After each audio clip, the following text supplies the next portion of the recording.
Olá, pessoal, tudo bem? Então, hoje eu fiquei devendo para vocês essa aula justamente sobre a escrita científica, né? Que toda pessoa, né, que quer entrar no mestrado e que é mestrando, que quer seguir a carreira acadêmica, pelo menos, né, nessa fase do mestrado, ela vai precisar ter conhecimento, tá? Não tem problema, como já falei 300 vezes, se você não publicou um artigo. Dependendo do edital, nós vamos falar sobre edital e tudo mais, não há necessidade de você já ter publicado vários estudos, tá? Não, apesar de ser um fator importante, até eliminatório em alguns editais de mestrado, não são todos, tá? Então, todo mundo tem a capacidade de encontrar um edital que atenda ali as suas necessidades, tá bom? Mas você vai entender que é imprescindível você ter esse conhecimento aqui. Você, como um mestrando, ou né, almejando entrar no mestrado, você precisa ter ciência desses critérios da escrita científica. Não é à toa que desde lá da infância, né, do Fundamental 1, a gente começa a aprender vários tipos de gêneros textuais, né? Então, conto, fábula, e tem as suas diferenças. E a escrita acadêmica não foge desse critério. Ela existe as características que a tornam uma escrita acadêmica, certo? Então, você como mestrando, desde o projeto, você vai precisar ter essas informações dentro do seu texto, você vai precisar saber disso aqui, e futuramente, na hora que você, toda uma disciplina, Isabela, precisa escrever um artigo para essa disciplina, você precisa ter esses conhecimentos, porque o seu texto ele vai precisar conter esses conhecimentos aqui. A sua dissertação, a mesma coisa, ela vai precisar ter esses conhecimentos aqui, tá?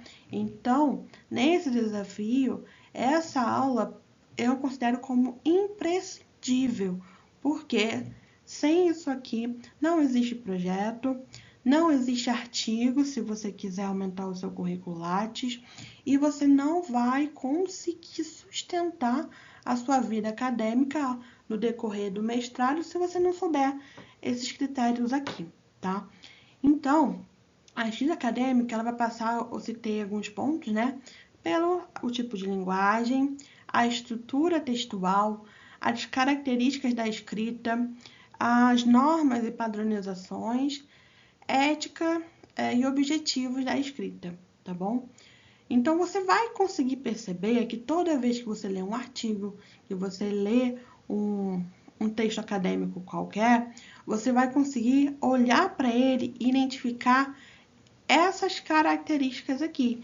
E o seu também vai conter. Vou falar para vocês que existem algumas modificações, algumas coisas assim que às vezes a gente pega um artigo, vou dar um exemplo, geralmente a gente fala assim, tem que estar muito bem explícito o objetivo, bem explícito a metodologia, e às vezes você pega um artigo, às vezes, que está publicado, por exemplo, numa análise de evento, ou então, eu já vi muito em livro mesmo, por exemplo, de um grupo de pesquisa, e não deixa tão claro ali a metodologia e tudo mais. Quer dizer que não é um estudo acadêmico? Então, nós vamos ver vamos bater esse papo aqui, tá bom? Então, começando pela linguagem. Isso aqui eu acredito que é o que todo mundo sabe, né? E com a inteligência artificial tem entrado aí em voga vários debates em torno disso aqui, tá? A linguagem da escrita acadêmica, ela é formal. Não adianta você trazer vários tipos de gírias para o seu texto, tá? Ela é objetiva. Então, às vezes, alguns alunos meus já vieram, Isabela, não consigo encher linguiça. E não é sobre encher linguiça, é sobre você conseguir explicar o seu texto, o seu tema, de forma objetiva, como se uma pessoa que está lendo, ela não conhecesse o seu tema, né? Então, às vezes, não é sobre você encher linguiça, é que você está querendo ser tão objetivo, tão sucinto, que você não está pensando que a pessoa que vai ler o seu texto, ela não tem nenhum conhecimento sobre aquela temática, tá? Esse é um erro que acontece bastante. O texto ele tende a ser impessoal, mas, como eu falei, tem diferenças, né? Principalmente ali, dependendo da área que você for estudar, dependendo da sua visão como cientista, dependendo também da sua temática, tipo de metodologia, isso tudo varia, né? Mas a tendência é que ela seja impessoal. Não é à toa que a maioria dos nossos textos nós escrevemos na terceira pessoa, tá bom? Justamente para não termos assim o julgamento, né? Não nos colocarmos como pessoa, primeira pessoa ali, tá? O que acontece é que às vezes nós utilizamos a primeira pessoa do plural, né? O nós. Mas geralmente nós usamos a terceira, a ele, eles, né? E ela precisa ser precisa, né? Ela precisa ser o mais clara possível, tá bom? Agora sobre a estrutura textual. Todo texto, não só acadêmico, ele tem início, meio e fim. No texto acadêmico, nós chamamos de introdução, desenvolvimento, conclusão, certo? Sendo que na introdução, nós temos aqui esses critérios que eu botei anexados, que são, além de contextualizar o tema, além de trazer um panorama geral ali do que a gente vai estar falando no texto, a gente precisa ter claro qual é o objetivo, qual a pergunta que a gente vai responder, qual vai ser a metodologia, qual vai ser a justificativa, qual é, né? E, em alguns casos, as próprias hipóteses, tá? Agora, Isabela, como funciona isso? Essa questão de objetivo, por que alguns textos não têm? Porque vai depender de qual é o seu tema, né? O seu formato de metodologia e qual a estrutura de pesquisa que você está trazendo. Vocês, conforme forem entrando na vida acadêmica, vai perceber que não existe um modelo único de pesquisa, não existe um tipo único de metodologia, até mesmo a revisão bibliográfica, existe 3 tipos de revisão bibliográfica. E eu não estou falando de formatação, que nós vamos falar posteriormente aqui mesmo, mas estamos falando aqui sobre qual a forma que eu vou levar a minha pesquisa, qual a forma que eu estou escrevendo a minha pesquisa. Mas se você não domina ainda nem o básico, você vai, sempre que for escrever, seguir essa estrutura. Então, eu sei que o meu texto tem que ter todos esses elementos, tá? A partir do momento que você, nossa, estou tão seguro que eu consigo fazer modificações, que eu consigo me aventurar em outros modelos, aí sim, você sinta-se confortável de ir realmente explorar novos horizontes.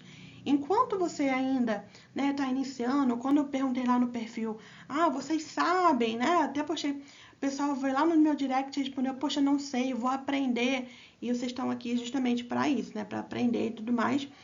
Então, Isabela, eu tenho dificuldade. Às vezes até esse básico aqui eu não consigo identificar, eu não consigo pegar um texto e conseguir identificar diretamente quais são esses elementos, ou se tem algum elemento faltando, né? Então, eu não sei colocar, eu não sei escrever, né? Então, você, nesse momento inicial, é imprescindível que você, na hora que for escrever seu texto, você faça um checklist. Eu tenho objetivo, beleza. Eu tenho problema, beleza. Eu tenho metodologia, nananã. E você siga esse checklist, tá? Então, vocês vão, no decorrer aqui do desafio, vocês vão ver que vai ter um dia de uma aula para você fazer um artigo em um dia, tá? Isabela, isso é balela. Diga por você, tá? Porque na hora que você treina, né? Eu faço isso já tem 8 anos.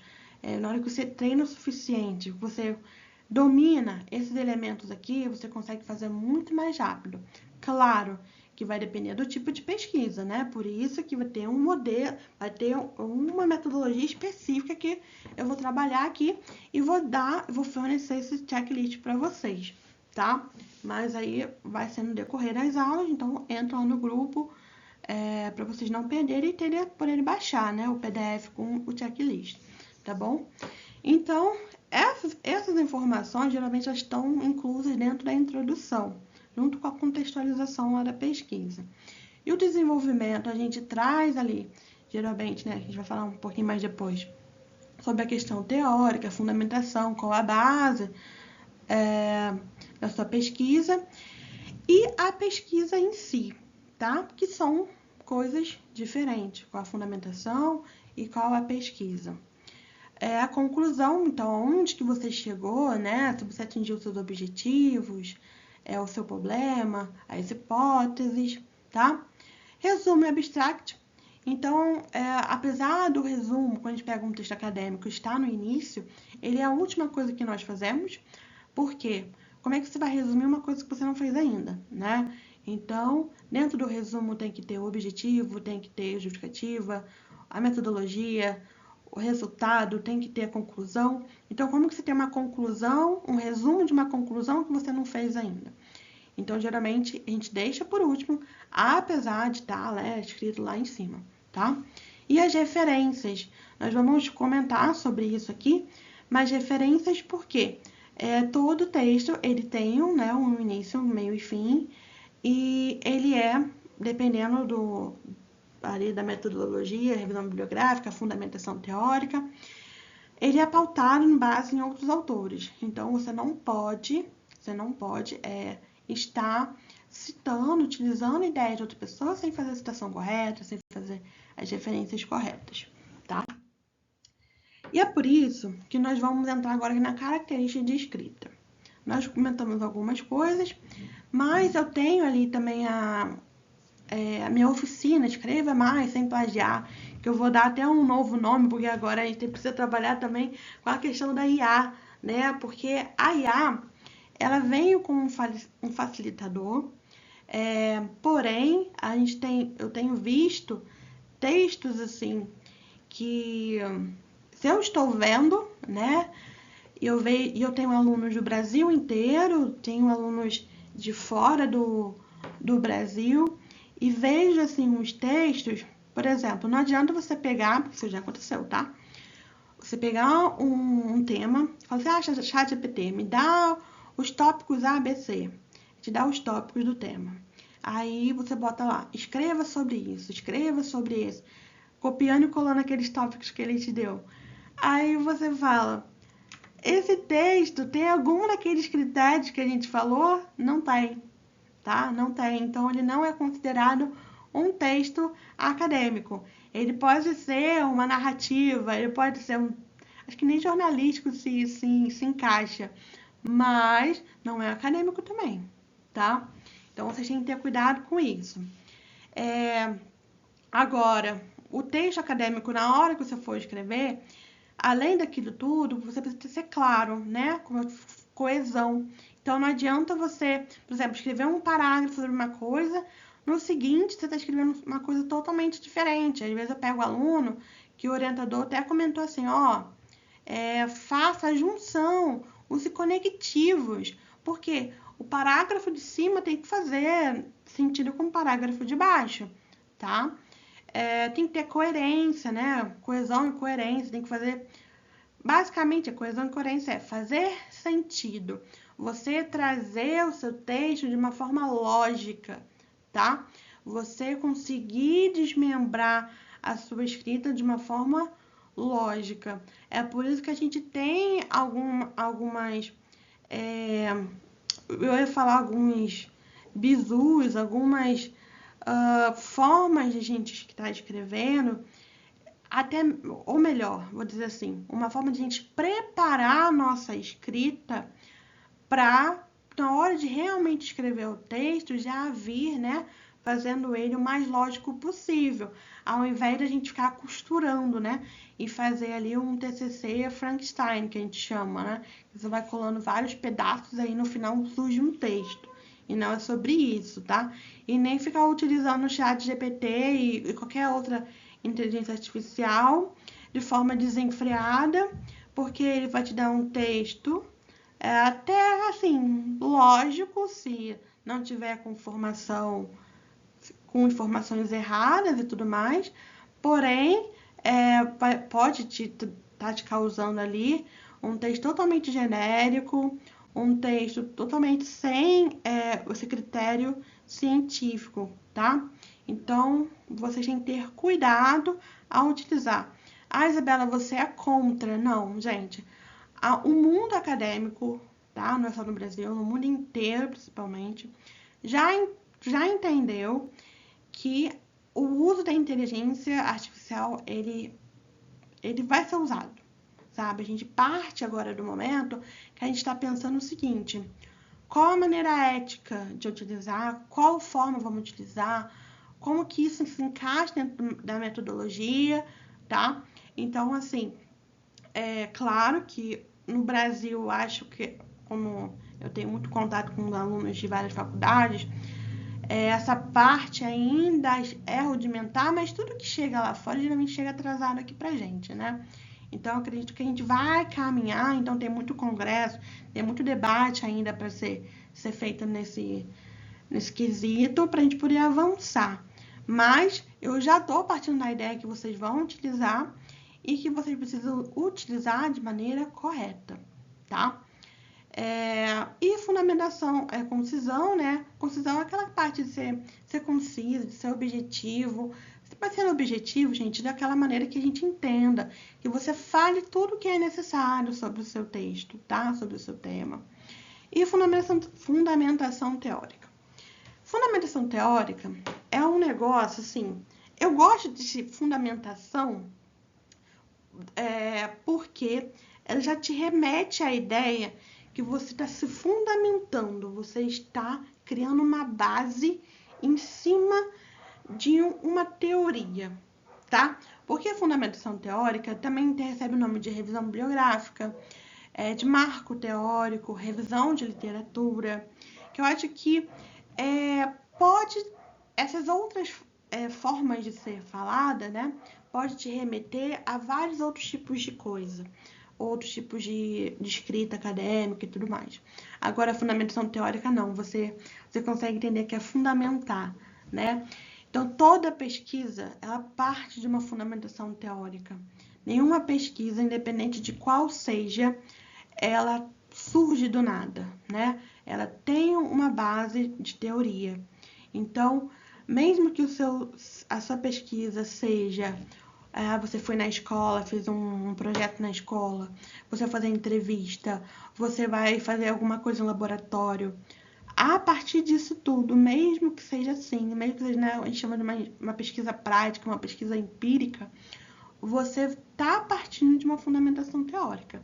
Alguém já falou alguma coisa pertinente para você, tá?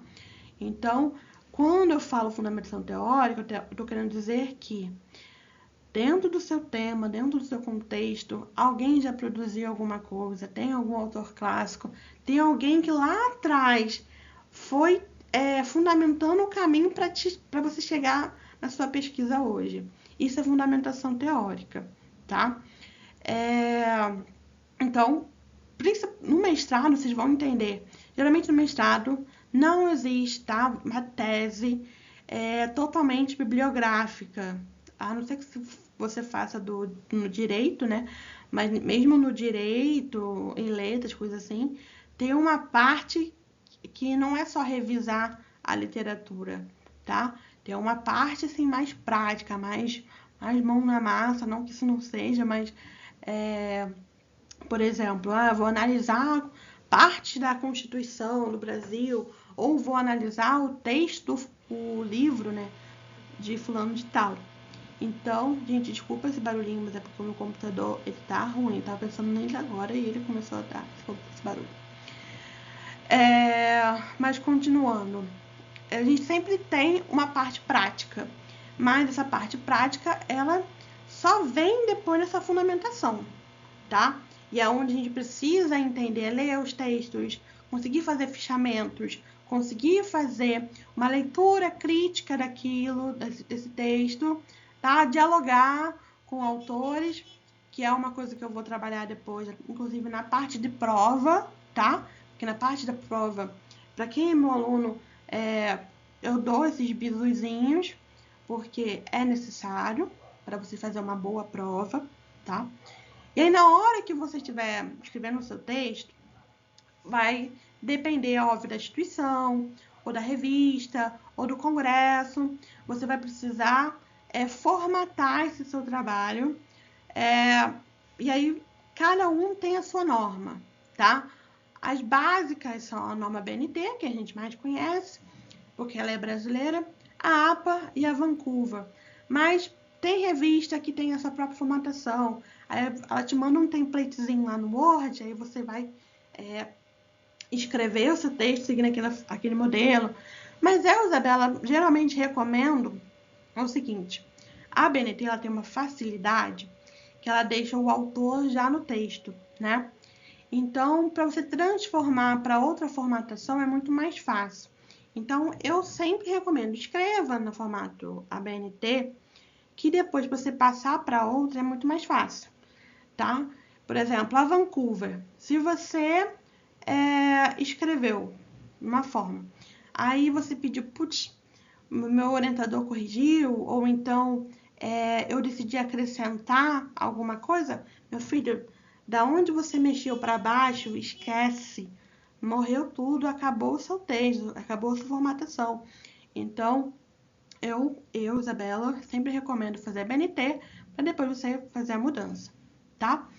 E o seu texto, geralmente, ele vai ter citações diretas e indiretas. O que é isso? Diretas é quando você copia e cola, tá? Um texto, uma frase, uma imagem de um outro estudo, de um outro lugar.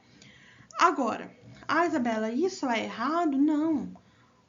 Ela existe, tá?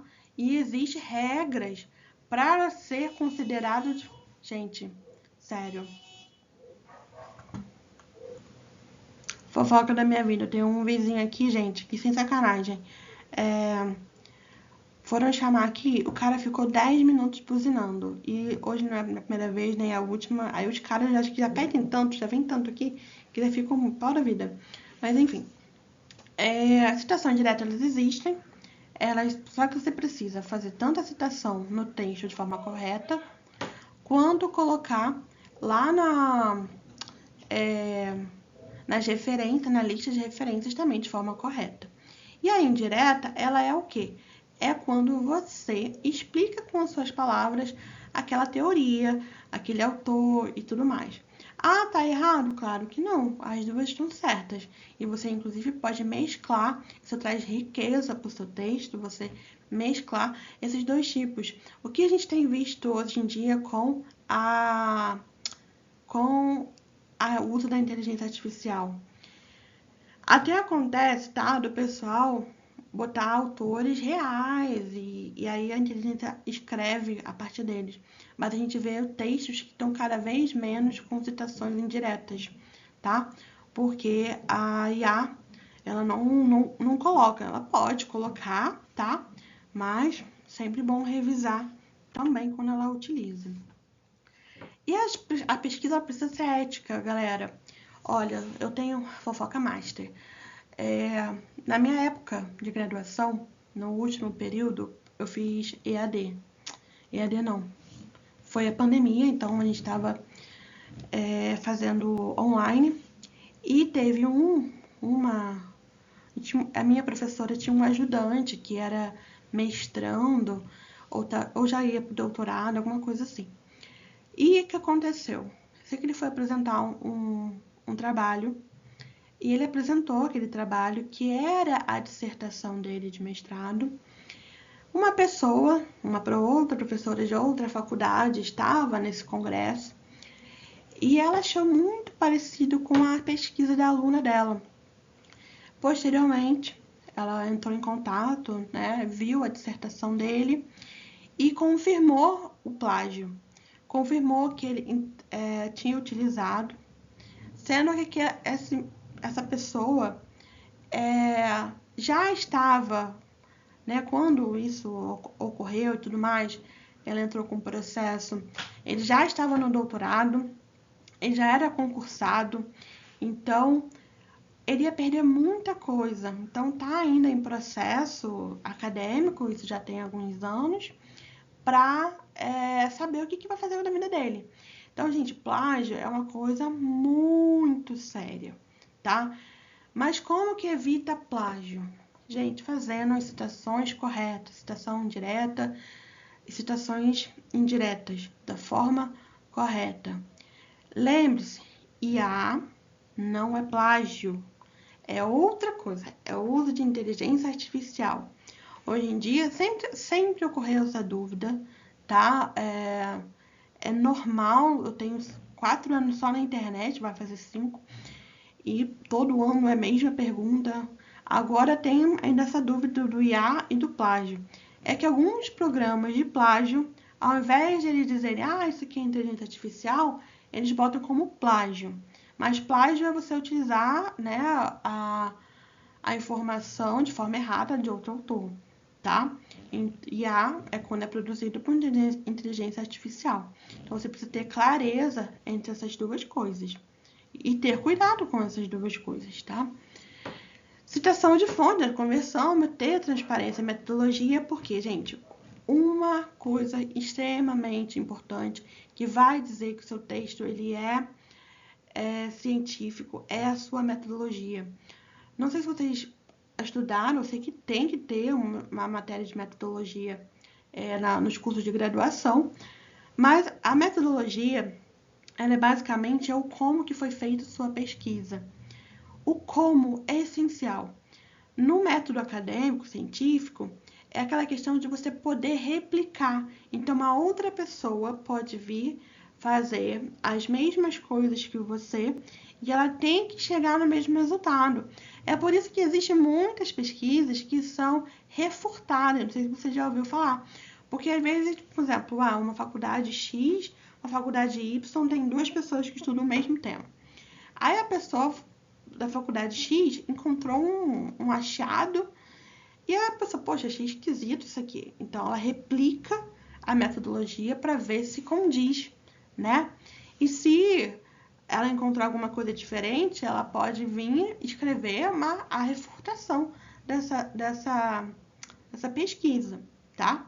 Então, a metodologia, por isso que algumas pessoas até são mais rigorosos, outros menos, outros mais, e dependendo também da área, com a metodologia, você ser bem claro, bem detalhado. E eu digo para quem vai entrar no mestrado, o seu projeto, cara, vou ser muito sincera com vocês. A parte assim que pesa no projeto é a metodologia. Eles não estão nem aí para a sua fundamentação teórica, no máximo ver se você fez, né, as citações corretas, se o seu texto é bem escrito, mas eles não estão nem aí para isso. Esse não é o momento. O que pesa é a metodologia. Se sua metodologia está assim boa, cara, o seu projeto já é muito bem visto. Então, quando meus alunos vão, né, se preparar para o mestrado e vão escrever texto, vão escrever o projeto, o que eu dou ênfase é metodologia, né? O que você vai fazer de pesquisa durante os seus anos de mestrado, tá bom? E responsabilidade autoral, né? Você se responsabilizar com aquilo ali, como eu falei. Entra muito nessa questão ética, né, do plágio e tudo mais. Vou usar IA, mas saiba que eu sei que tem muita gente pelo diploma, né? Só quer o diploma. Mas, assim, tem que fazer o mínimo, galera. Não dá, não dá.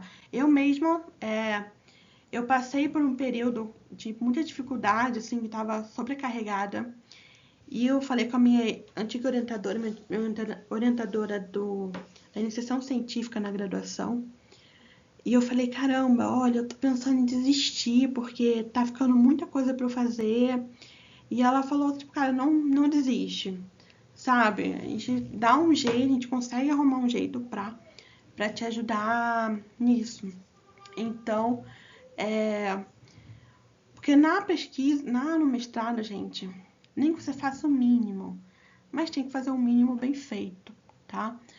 É só pelo diploma, mas tem que fazer o mínimo bem feito, tá? Essa minha professora sempre me ensinou, melhor o feito do que o perfeito. Porém, a gente precisa ter o mínimo de critério ali, né? Então, o que eu tô falando para vocês aqui é o mínimo, tá? Eu não tô falando que você precisa fazer a melhor pesquisa do universo para ganhar um prêmio, não.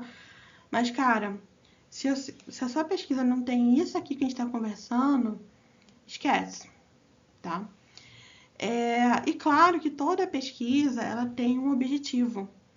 É por isso que algumas pesquisas elas não são aceitas em congressos, é por isso que algumas pesquisas elas não são aceitas em revistas e podem não ser aceitas no programa de mestrado. Claro que o programa de mestrado tem outros critérios também, né? Mas um deles é essa questão do objetivo.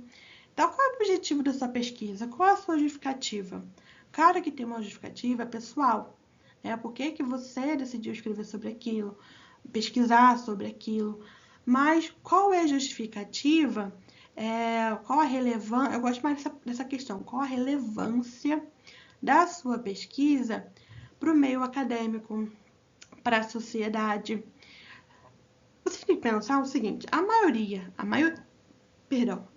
mas não todas, as faculdades que têm mestrado, elas são faculdades públicas, a maioria, e as que, em algumas particulares, inclusive são faculdades muito boas, faculdades voltadas para a pesquisa, e que o conhecimento sempre vai dar um retorno para a sociedade, né? A pública, então, desde a graduação, o objetivo é que aquele conhecimento produzido, ele se retorne ele volte-se para a sociedade e traga uma contribuição, né?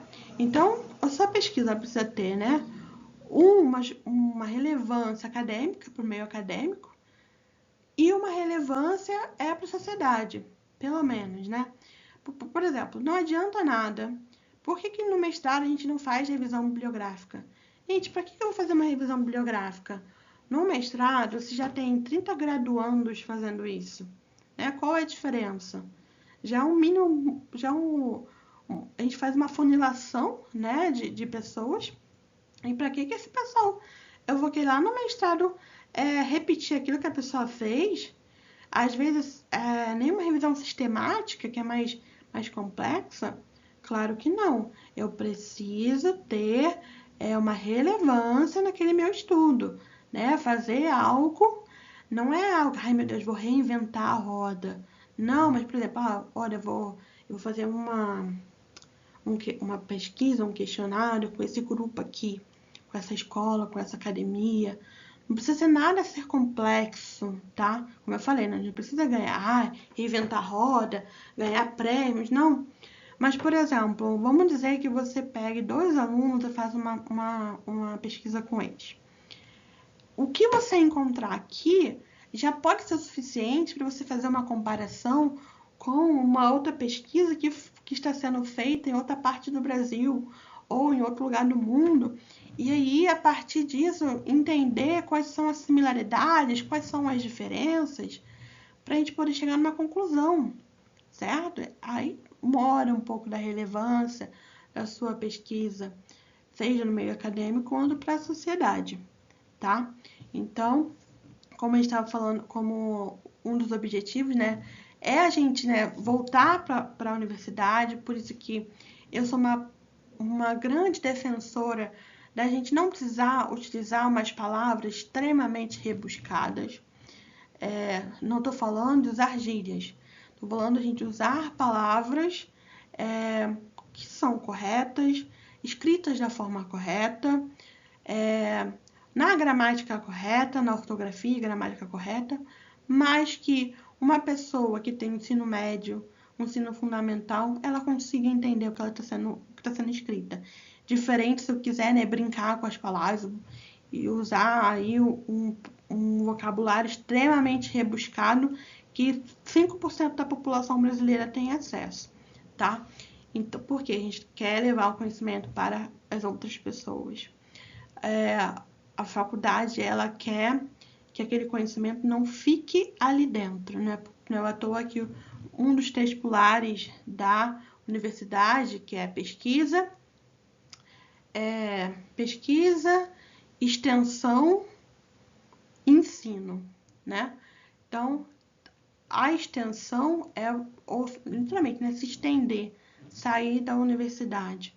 Então, disseminar esse conhecimento que está sendo produzido. Então, a gente validar pesquisas também é importante, como eu falei. Também para a gente não correr o risco, né, de uma refutação. Não é que a refutação seja errada, tá, galera? Ai, meu Deus, meu mundo acabou, que minha pesquisa foi refutada. Não, você vai ter que rever ali o que foi feito. Mas, se a gente conseguir acertar de primeira, é melhor, né? A construção coletiva do saber, né? Então, a gente conseguir construir um conhecimento integrado, como eu falei, né? A gente comparar pesquisa e tudo mais. E a contribuição que eu estava comentando, né? Social e acadêmica, né? Então, como que a sua pesquisa ela vai ser relevante ali para o meio acadêmico, como que ela vai ser relevante ali para a sociedade, tá? Então, gente, tudo que foi falado aqui são essenciais para você verificar, para você questionar o seu texto, o seu projeto de pesquisa. Você vai pegar meu projeto, putz, será que o meu projeto ele é relevante? Será que a minha metodologia ela tá bem assim explicadinha, né? Então, se questione e questione os textos que você tiver acesso. Você vai conseguir identificar nos textos que você tem, caraca, esse texto não tem isso, esse texto não tem aquilo. Você vai conseguir identificar, por exemplo, eu que tenho contato com textos de várias áreas, né? Eu tenho uma variedade de cursos, né? Fisioterapia, da saúde, da educação, do direito. Esses são os mais clássicos, mas já tem, né, de exatas e etc, por aí vai. Eu consigo até identificar, né, e vocês vão ser capazes também, de como cada área do conhecimento, eles tendem a ter um tipo diferente de pesquisa, e é isso, por isso que também no meu curso eu já trago essas variáveis, porque a gente precisa entender, né, quais são os requisitos da sua área, né? Então, galera, vocês que estão se preparando junto comigo para entrar no mestrado, vocês que querem entrar no mestrado e querem se aprofundar com esses conhecimentos aqui, continuem assistindo, tá? O desafio, se aprendendo, se aprofundando nesses conhecimentos acadêmicos, para que também lá depois, quando eu abrir as vagas de execução acadêmica, vocês estejam preparados para a chuva de conhecimentos que estão ali dentro e para você se tornar ali um pesquisador assim de elite, tá bom? Então é isso e eu vejo vocês posteriormente aí amanhã e nos próximos dias de desafio, tá bom?